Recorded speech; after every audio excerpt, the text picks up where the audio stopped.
pouvoir commencer. Donc, bonjour tout le monde, je suis Nicolas Cantu, voilà, le fondateur de ForeignKey, une société qu'on a lancée il y a cette année. Par le passé, j'ai fait plusieurs choses dont on pourra parler après si vous le souhaitez. Et puis d'abord, merci d'être venu à 9 h ce matin. Surfing Bitcoin, c'est bien, on voit plein de monde. Les discussions finissent tard, donc voilà, bravo déjà d'avoir réussi à venir ce matin pour cette conférence qui va parler de l'énergie et des layers, grosso modo. On va voir pourquoi ça pourrait ne pas être un sujet. Et on va parler aussi un petit peu de l'usage des layers, voilà, le sens qu'elles peuvent avoir dans une architecture et éventuellement ce qui peut guider des choix technologiques pour construire ces solutions. Voilà, donc effectivement, les layers, le sujet c'est de déterminer le juste besoin et moment de sécurité dans l'architecture. Et comme Internet, qui est construit en couches, comme la monnaie, qui a aussi une base, et puis des réseaux et des formats spécifiques en fonction d'usages spécifiques, de flux spécifiques, etc. On va voir comment on peut construire une architecture avec des réseaux spécifiques de paiement, de preuves, d'assets, etc. et des formats qui du coup sont adaptés à ces usages, tout en gardant les fondamentaux d'une monnaie qui garantit en fait que quoi que l'on fasse dessus, la rémunération de la sécurité ne sera pas corrompue. Parce que voilà, donc on reviendra sur quelques principes qui sont assez propres à Bitcoin, qui ont été décidés ou plutôt qui sont formalisés autour de 2014, à savoir qu'est-ce qu'on fait sur la layer 1 et qu'est-ce qu'on ne veut pas faire sur la layer 1. Et du coup, ce qu'on n'exclut pas non plus, mais on le fera sur des couches supérieures. Voilà. Donc c'est une petite schématisation. Et il ne faut pas confondre non plus les besoins et les contraintes lorsqu'on décide d'une layer. On ne prend pas une layer parce qu'elle est plus performante, ou plus verte, ou plus rapide, ou etc. Avant tout, on fait des choix d'architecture pour répondre à des besoins. Donc il faut quand même se concentrer sur le besoin, c'est-à-dire quel est l'usage final que je veux proposer. Et à partir de là, voir les workflows, voir le moment où la sécurité est le plus critique, etc. Et donc dans les couches, on a la résilience, hein, on a la résilience monétaire qui est fondamentale et qu'il faut protéger. Et puis dessus, on va avoir un routage de ce que l'on va vouloir, des usages que l'on va vouloir avoir. Si je schématise en général, parce que c'est propre à de très nombreux types de réseaux, je parlais d'Internet, j'ai parlé de la monnaie. Alors l'Internet de la monnaie, forcément, ça merge un peu les deux. Mais on a aussi, en général, ce type de structuration des couches d'architecture de manière macro. C'est-à-dire qu'on a un principe de production, puis après, il faut distribuer. Donc on produit des bytes sur les réseaux Ethernet. On produit des unités monétaires sur les réseaux monétaires. On produit d'autres choses sur d'autres réseaux. Et après, il faut que ce soit distribué de manière efficiente. En fait, tout l'enjeu par rapport aussi à l'énergie, mais c'est des principes qu'on retrouve aussi dans la nature, c'est d'avoir la meilleure efficience du gain effort pour pouvoir en fait distribuer l'énergie ou l'information de la manière la plus efficiente possible, la moins chère, parce qu'en général, dans ces protocoles-là, c'est le plus efficient qui gagne. Alors, bon, désolé pour le look un peu austère du slide, mais on peut tout à fait comparer sur ces réseaux-là les différentes couches de réseaux, de distribution, de formats qui existent et ils sont tout à fait, en fait, voilà, on peut les reclasser avec la production, la distribution, la circulation et après les formats. Et en fait, on s'aperçoit que c'est exactement les mêmes services. Sur l'Internet de la valeur, comme parfois, ou il y a quelques temps on appelait comme ça Bitcoin, et puis on voit que... Ah, pardon, je vais juste revenir sur le slide précédent. En fait, et la monnaie et Internet ont un défaut qui est probablement historique par rapport aux capacités de chiffrement des utilisateurs, notamment.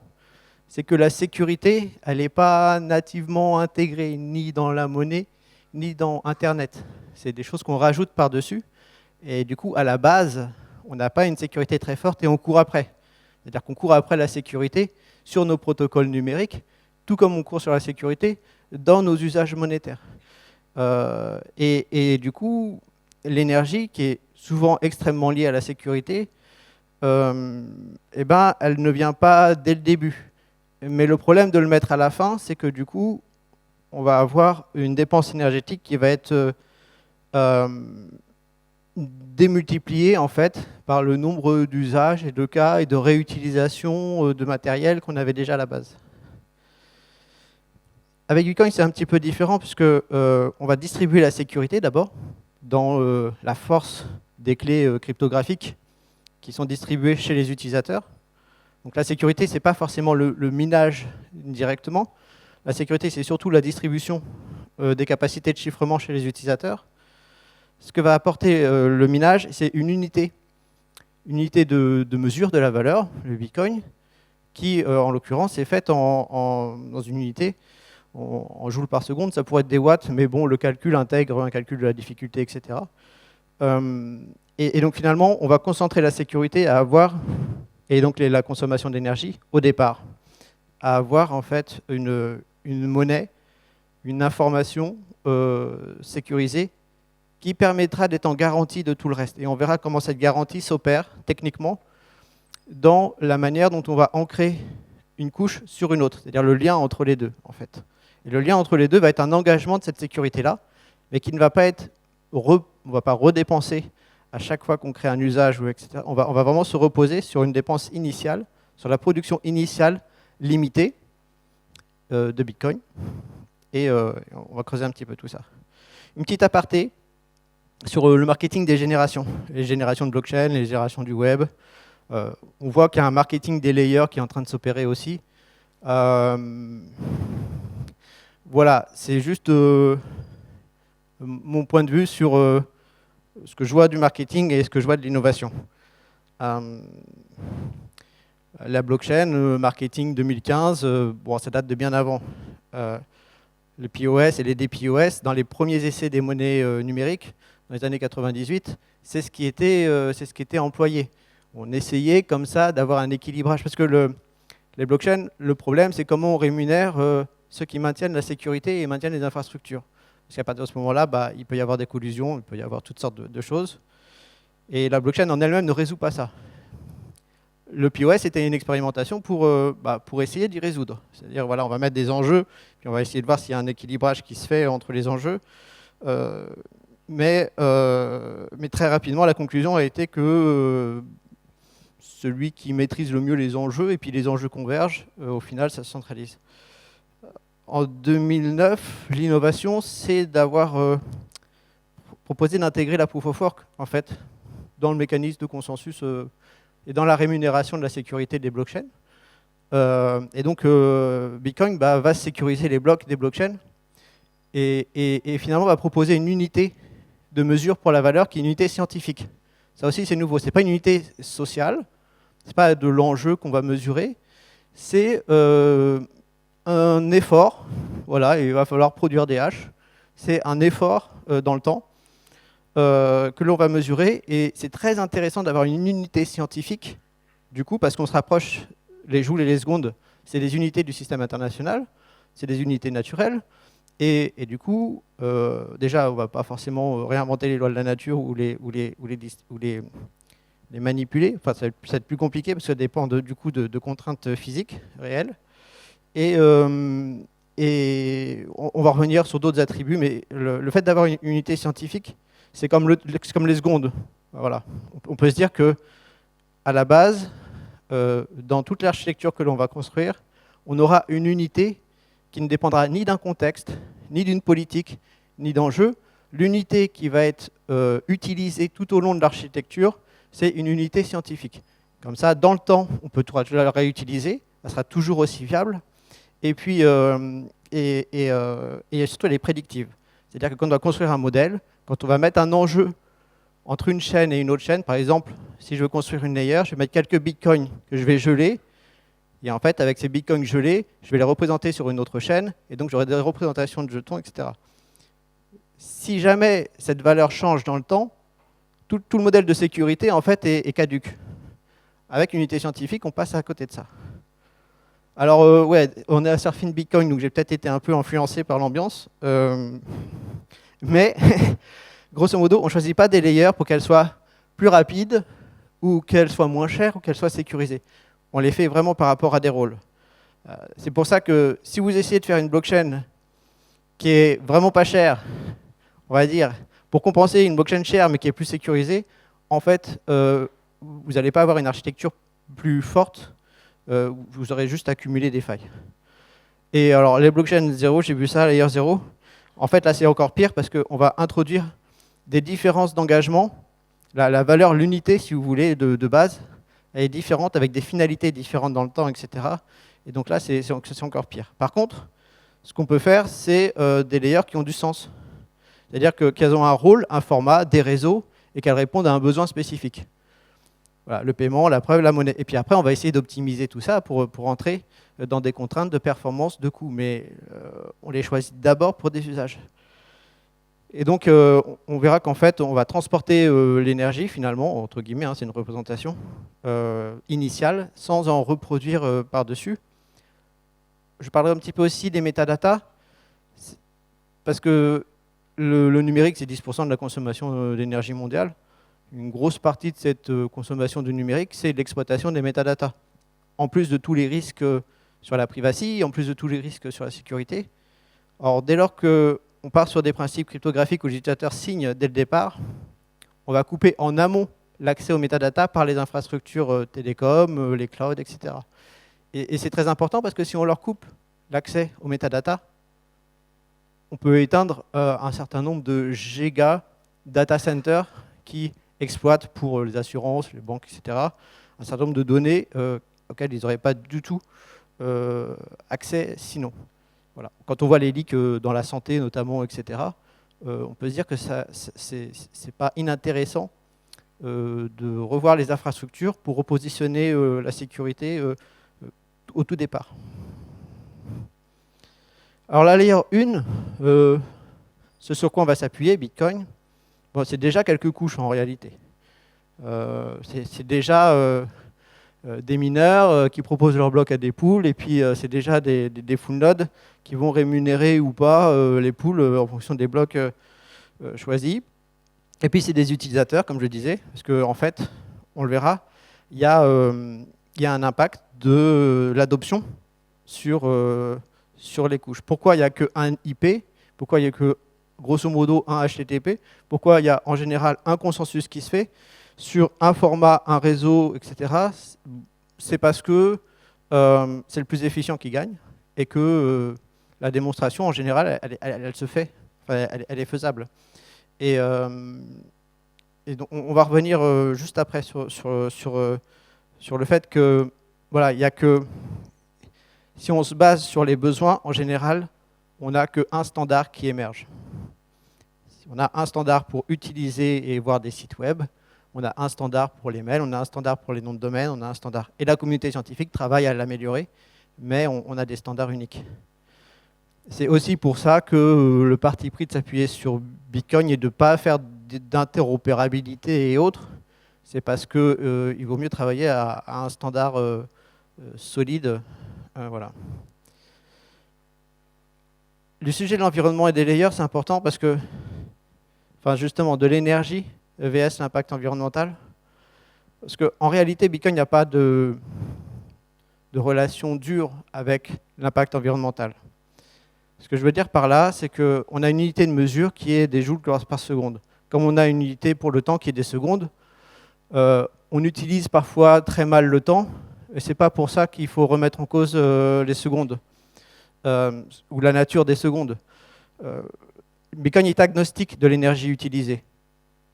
Si vous changez l'énergie, si vous étiez sur du gaz et que vous passez sur la méthanisation, vous avez changé l'impact. Bitcoin n'a pas du tout été concerné. Pourtant, c'est bien l'énergie qui a servi aux mineurs. Ce que je veux dire par là, c'est que sur quoi il faut se concentrer, c'est la production d'énergie, les sources d'énergie qu'on utilise, mais ça n'a aucun lien direct ni structurant avec le protocole Bitcoin.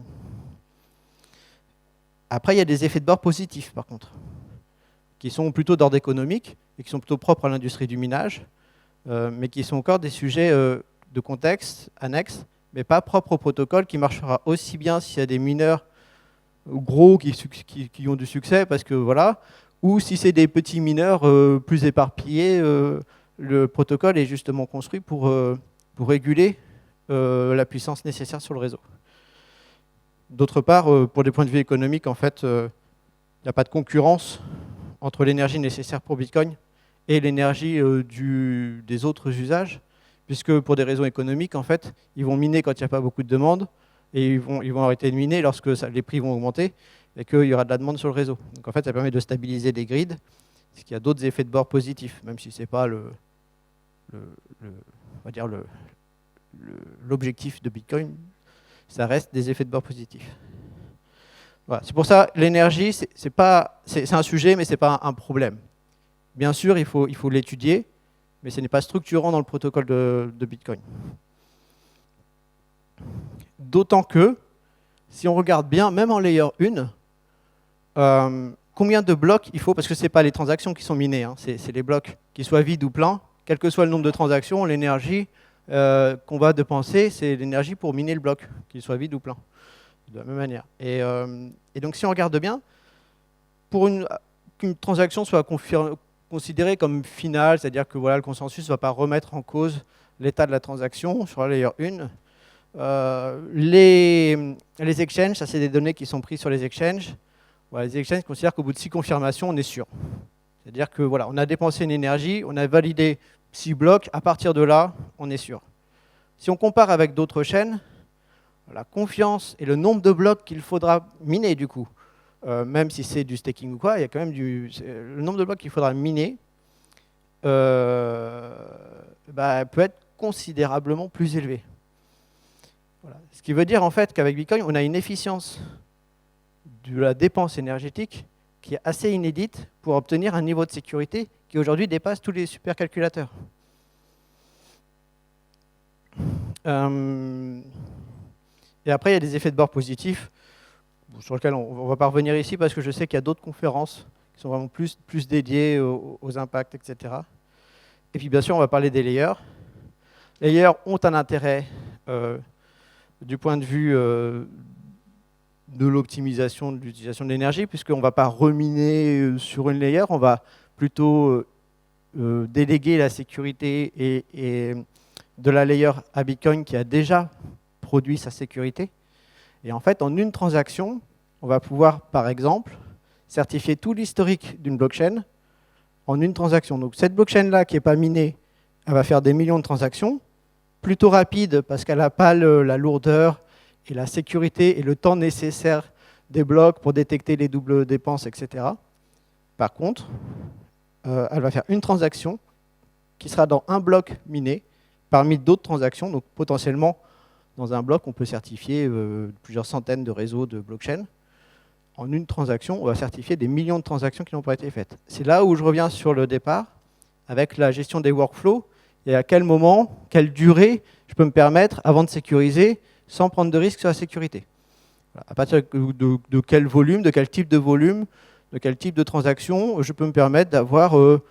est-ce que je dois certifier toutes les secondes, toutes les heures, tous les jours, et ça va dépendre des flux, des usages, des réseaux, des sous-réseaux, etc.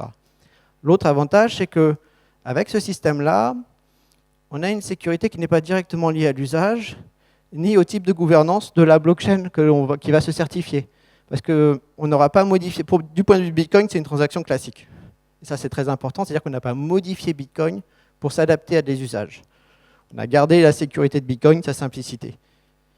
Ce que va faire la transaction, c'est qu'elle va rentrer dans les codes du paiement de Bitcoin pour avoir un reçu qui va être en fait l'empreinte de son état au moment où elle fait sa certification. Et c'est un hash, enfin une empreinte. Et ça, c'est très intéressant parce que du coup, on va pouvoir faire des réseaux privés ou publics ou fédérés. Et ça, c'est libre au choix de gouvernance, etc., aux besoins, mais qui vont avoir la possibilité de s'ancrer et de mettre une preuve sur un réseau qui, lui, ils n'auront pas accès, un réseau tiers. Donc ça permet d'avoir une garantie tierce sur des réseaux de blockchain, des graphes et autres. Je vais revenir après un petit peu sur les divers types de layers qu'on peut construire. Il y en a à peu près une trentaine de façons de construire des layers, donc, et ça innove encore tous les jours. Mais voilà, je reviens juste sur le sujet environnement et layers. Avec ces réseaux-là, voilà, un petit Raspberry peut faire tourner un nœud d'une blockchain. Et ils peuvent comme ça historiser en fonction de leur espace et de leur capacité et des flux surtout qui traitent des transactions, et puis après, ils les certifient ponctuellement. Ça peut être des réseaux, ça peut être des canaux, ça peut être des canaux comme Lightning, ça peut être des blockchains, ça peut être des graphes qui se certifient de cette façon-là. Ça peut être des arbres de Merkle, ça peut être des contrats, ça peut être tout ce qu'on veut. L'autre point, c'est qu'avec les layers, on peut imaginer que plus Bitcoin sera utilisé, moins il consommera. Pourquoi? Parce que sur la blockchain, enfin sur le mainnet, quand il y a plus de transactions, les frais augmentent. Et les frais, c'est pour payer la sécurité. Et du coup, plus les transactions augmentent, plus les frais augmentent, plus on va être tenté de regarder à côté, voir s'il n'y a pas moins cher. Et oui, il y a Liquid Network qui est moins cher, il y a Lightning qui est moins cher, on peut se faire une petite layer 2, voilà, en fonction de la taille de la communauté concernée ou de l'organisation concernée. On peut se permettre de se faire une layer 2 plus ou moins privée.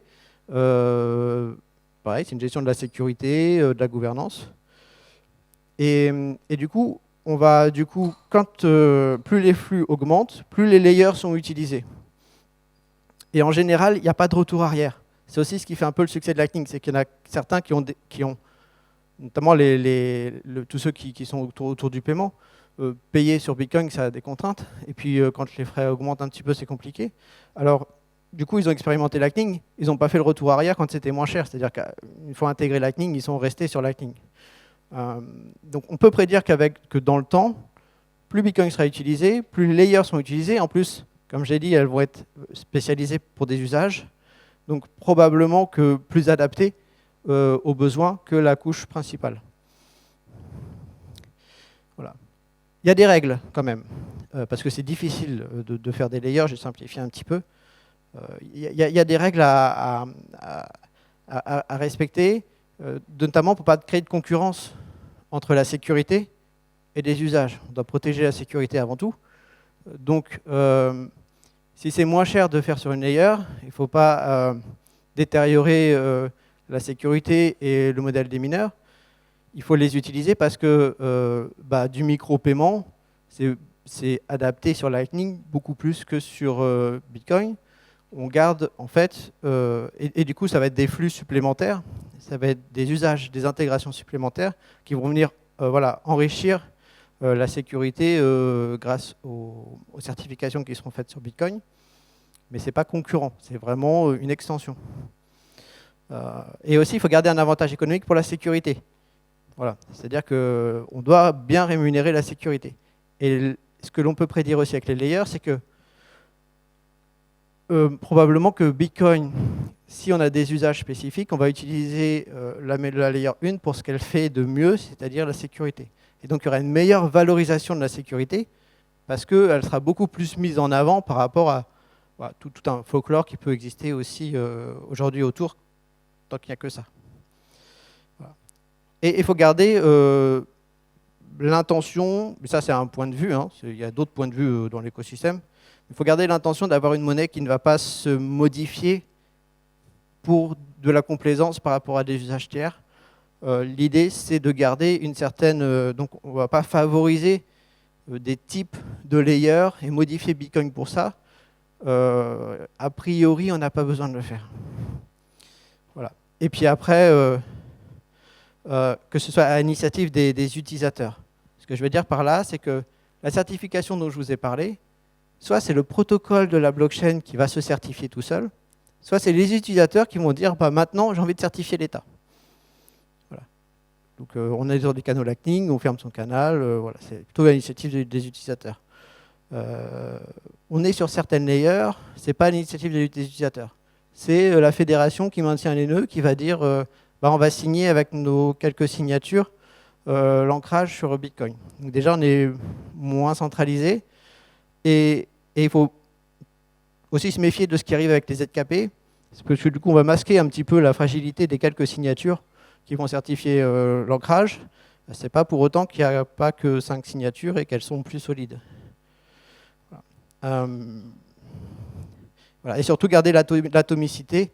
L'atomicité, c'est-à-dire qu'on a un lien direct qui n'est pas interprété, on a un lien mathématique vérifiable entre les preuves, ce que vous mettez dans Bitcoin, la transaction que vous mettez, ce qu'elle représente, on a un lien mathématique vérifiable par rapport à la chaîne supérieure. Alors, des manières de le faire, bon, j'ai un peu résumé, il y en a vraiment, vraiment beaucoup. On peut faire des Merkle trees, donc des hash de hash de hash, et puis vous pouvez les publier, soit dans un smart contract, soit sur une layer, soit dans des canaux, soit directement sur Bitcoin. Et après, vous avez des blockchains qui peuvent certifier sur d'autres blockchains, qui peuvent certifier aussi sur des canaux, qui peuvent aussi certifier sur Bitcoin. Et quand je dis se certifier, c'est encore plein d'options. C'est-à-dire, on peut mettre ça dans un format de contrat, avec des conditions qui attendent une preuve, avec un time lock, enfin voilà, des conditions pour valider cet ancrage. On peut mettre ça dans des adresses, ce qu'on appelle le tweak d'adresse. C'est-à-dire que dans les adresses, on va mettre des petites informations qui vont nous servir en fait à retrouver ce qu'on a voulu prouver venant de la chaîne supérieure.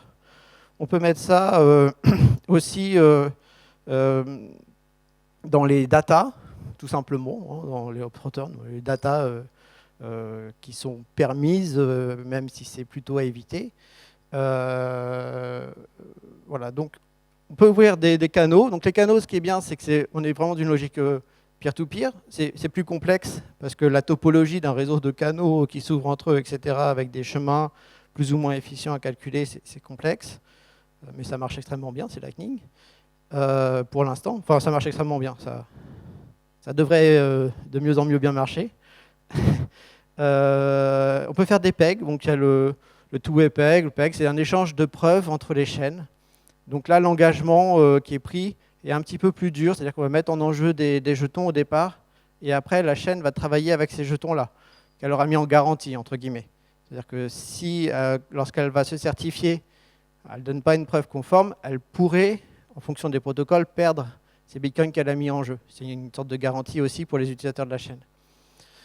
Il y a de l'ancrage simple, hein. Je prends des données, un contrat que j'ai fait numérique classique, je prends son empreinte et je vais mettre cette empreinte dans une des transactions qui va passer sur la layer inférieure.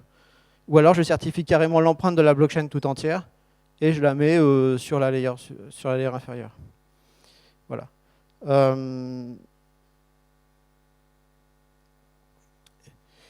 Il y a déjà un écosystème extrêmement riche. Celui-là, il est très partiel encore. Mais il a l'avantage d'avoir un lien avec un site si vous voulez plus d'infos.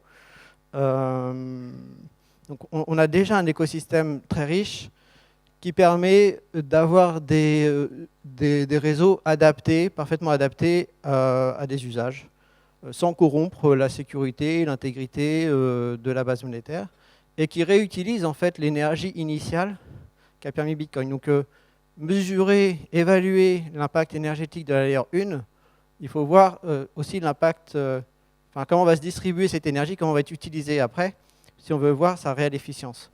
On peut faire de la preuve, on peut faire du paiement, on peut faire de l'ancrage, on peut faire du calcul distribué, on peut faire des tas de choses qui vont bénéficier d'un moment donné d'avoir payé Bitcoin pour avoir un reçu d'un État qui ne sera pas remis en cause. Voilà.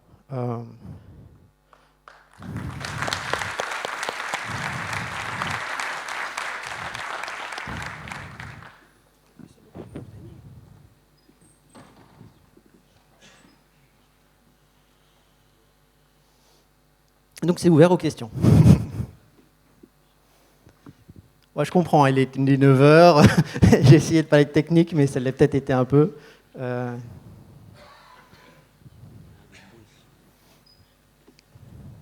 Oui.